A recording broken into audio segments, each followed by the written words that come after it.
ભરૂચ જિલ્લા શિક્ષણ અધિકારીએ શહેરમાં આવેલી 2 શાળાઓને નોટિસ ફટકારી ખુલાસો માંગતા શિક્ષણાલયમાં ખળભળાટ મચ્યો છે।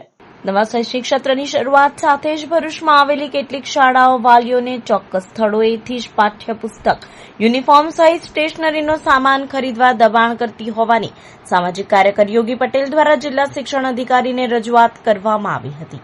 જે બાદ જિલ્લા શિક્ષણ અધિકારી દ્વારા તમામ શાળાઓને પરિપત્ર પાઠવી કોઈ ચોક્કસ સ્થળેથી સ્ટેશનરીનો સામાન ખરીદવા દબાણ ન કરવા સૂચના આપી હતી।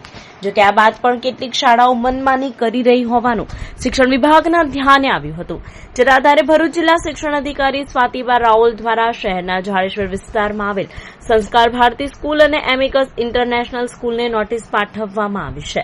આ બંને શાળાઓ તેમની શાળાના નામ અને લોગોવાળી બુકનું પૈસા લઈ વેચાણ કરતા હતા, જે બદલ બંને શાળાઓને શિક્ષણ અધિકારીએ નોટિસ પાઠવી ખુલાસો રજૂ કરવા સૂચના આપી છે। જો યોગ્ય ખુલાસો નહીં હોય તો દંડનીય કાર્યવાહી થશે। બીજી તરફ બંને સ્કૂલ સંચાલકોએ અમે કોઈપણ વાલીને ખરીદી માટે દબાણ કર્યું નહીં હોવાનું નિવેદન જારી કર્યું છે।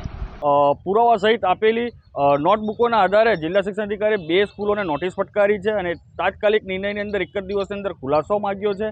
આ સંદર્ભે 2 શાળાઓની ફરિયાદ અમને આધાર સહિત મળી છે, પુરાવા સહિત। એ બંને શાળાઓને અમે નોટિસ પાઠવી છે અને ટૂંક સમયમાં એમના ખુલાસા મળશે। જો યોગ્ય ખુલાસો નહીં મળે શાળા દ્વારા તો તે શાળાઓ વિરુદ્ધ 10 થી 25,000 રૂપિયા દંડની રકમ વસૂલ કરવામાં આવશે। ज़रूरी नहीं है कि आप लोगों वाला नोटबुक ही खरीदें और हम किसी स्टूडेंट या फिर पेरेंट को फोर्स करते हैं कि वो कोई स्पेसिफिक दुकान से खरीदे।